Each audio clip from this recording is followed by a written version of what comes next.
ഒടുവിൽ കീഴടങ്ങി മോദി സർക്കാർ. പ്രതിഷേധത്തിനൊടുവിൽ കേന്ദ്ര വിദ്യാഭ്യാസ വകുപ്പ് മന്ത്രി ധർമ്മേന്ദ്ര പ്രധാൻ രാജിവെച്ചു. 35 ദിവസം നീണ്ട വിദ്യാർത്ഥി പ്രതിഷേധങ്ങൾക്കൊടുവിലാണ് രാജി.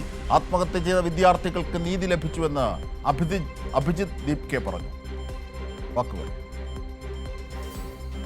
തീർച്ചയായും ഞാൻ ഇതിൻ്റെ കൂടുതൽ വിവരങ്ങളുമായി ഷമ്മി പ്രഭാകർ ഞങ്ങളുടെ പ്രതിനിധി കൂടി ചേരുകയാണ്. ഷമ്മി, ഐതിഹാസിക വിജയം, 35 ദിനങ്ങൾ നീണ്ട സമരം. നേരത്തെ പ്രതിപക്ഷ നേതാവ് ചൂണ്ടിക്കാണിച്ചതുപോലെ കേന്ദ്ര സർക്കാരിൻ്റെ നിരവധി മർദ്ദകോപകരണങ്ങളൊക്കെ എടുത്തു പയറ്റിയ സമരം, ഈ സമരത്തിനെതിരെ. പക്ഷെ അതിനെയൊക്കെ അതിജീവിച്ചത് ആ വിജയം കണ്ടിരിക്കുന്നു. എന്തൊക്കെ ആവശ്യങ്ങളാണ് അംഗീകരിച്ചത്? എന്തൊക്കെയാണ് സമരം അവസാനിപ്പിക്കുന്ന ഘട്ടത്തിലെ ഏറ്റവും പുതിയ വിവരങ്ങൾ? ഷമി പ്രഭാകർ. തീർച്ചയായും അജിംഷാദ്, ഒരു ഐതിഹാസികമായ സമര പോരാട്ടത്തിന്റെ ശുഭകരമായ പര്യവസാനം എന്ന് തന്നെ ഇതിനെ വിശേഷിപ്പിക്കാം. ഒരുപക്ഷെ ഇന്ത്യ ഈ അടുത്ത സമയത്ത് കണ്ട ഏറ്റവും ഉജ്ജ്വലമായ സമര പോരാട്ടങ്ങൾക്ക് വിദ്യാർത്ഥി സമൂഹം നേതൃത്വം നൽകി എന്നുള്ളതാണ് ഇതിന്റെ ഏറ്റവും വലിയ പ്രത്യേകത. സമരം അടിച്ചമർത്താനുള്ള 18 അടവും കേന്ദ്ര സർക്കാരും സംഘപരിവാറും അതുമായി ബന്ധപ്പെട്ട സംവിധാനങ്ങളും നോക്കിയെങ്കിൽ പോലും ഒരർത്ഥത്തിലും പിന്മാറാൻ വിദ്യാർത്ഥികൾ തയ്യാറായില്ല. അവർക്ക് പിന്തുണയുമായി ജനസമൂഹം ഒഴുകി എത്തുന്ന ഒരു കാഴ്ച നമ്മൾ കണ്ടിരുന്നു. എല്ലാ തരത്തിലും പെട്ട, എല്ലാ സമൂഹത്തിന്റെ എല്ലാ വിഭാഗങ്ങളിലും പെട്ട മനുഷ്യർ, ഉന്നത സിവിൽ സർവീസ് ഉദ്യോഗസ്ഥർ മുതൽ ഇങ്ങ് താഴേക്കുള്ള ചെറിയ ജോലികൾ ചെയ്യുന്ന സ്വിഗ്ഗിയുടെയും സൊമാറ്റോയുടെയും വരെ വിതരണം നടത്തുന്നവർ വരെ ഈ സമരത്തിന്റെ ഭാഗമായി നിന്നുകൊണ്ട് ഈ സമരത്തെ വിജയിപ്പിക്കാൻ ആവശ്യമായ വലിയ പിന്തുണ നൽകുന്ന ഒരു കാഴ്ചയാണ് നമ്മൾ കണ്ടത്. ആദ്യഘട്ടത്തിൽ നമുക്കറിയാം, ജന്തർ മന്ദിറിൽ ഈ സമരം ആരംഭിക്കുന്ന ഘട്ടത്തിൽ അതിന് പോലീസ് അനുമതി നൽകാൻ പോലും കേന്ദ്ര സർക്കാർ തയ്യാറായില്ല, ദില്ലി പോലീസ് തയ്യാറായില്ല. പക്ഷെ അവർ വിദ്യാർത്ഥികൾ പറഞ്ഞത്, നിങ്ങളുടെ അനുവാദം ഞങ്ങൾക്ക് തൽക്കാലം ആവശ്യമില്ല, ഞങ്ങൾ ഇവിടെ സമരം ആരംഭിക്കാൻ പോകുന്നു എന്നുള്ളതാണ്. അങ്ങനെ ആരംഭിച്ച ഒരു സമരം പിന്നീട് അത് സമൂഹത്തിന്റെ എല്ലാ വിഭാഗങ്ങളിലും പെട്ട ജനങ്ങളുടെ പിന്തുണ ആർജിച്ചുകൊണ്ട് ഒരു വലിയ മുന്നേറ്റമായി മാറുന്ന കാഴ്ച.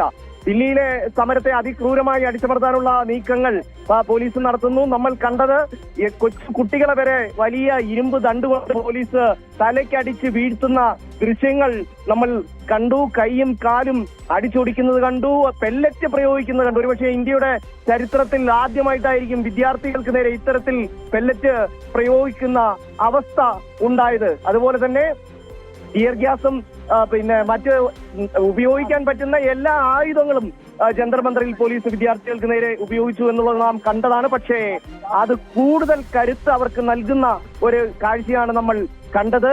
ഈ ദില്ലിയുടെ തുടർച്ചയായിട്ട് മഹാരാഷ്ട്രയിൽ, പിന്നീട് പാറ്റ്നയിൽ, തെലങ്കാനയിൽ, കർണാടകയിൽ, അങ്ങനെ 10 സംസ്ഥാനങ്ങളിലേക്ക് ഈ സമരം വ്യാപിക്കുന്ന ഒരു സാഹചര്യത്തിലാണ് ഈ സമരത്തിന് കീഴടങ്ങേണ്ട നിർബന്ധിതമാകുന്ന ഒരു സാഹചര്യം കേന്ദ്ര സർക്കാരിന് മുന്നിലുണ്ടായത്.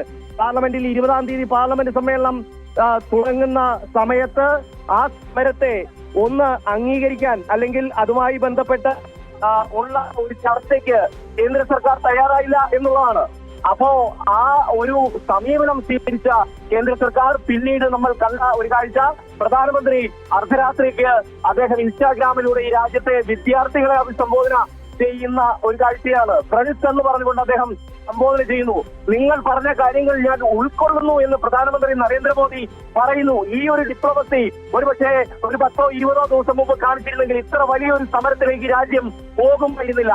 അപ്പോൾ അവരുടെ മുന്നിലുണ്ടായിരുന്നത്, BJPയുടെ പക്കലുണ്ടായിരുന്നത്, സംഘപരിവാറിന്റെ മുന്നിലുണ്ടായിരുന്നത്, ഞങ്ങൾക്ക് കീഴടങ്ങി നിൽക്കണം ഈ രാജ്യത്തെ എല്ലാവരും എന്നുള്ള.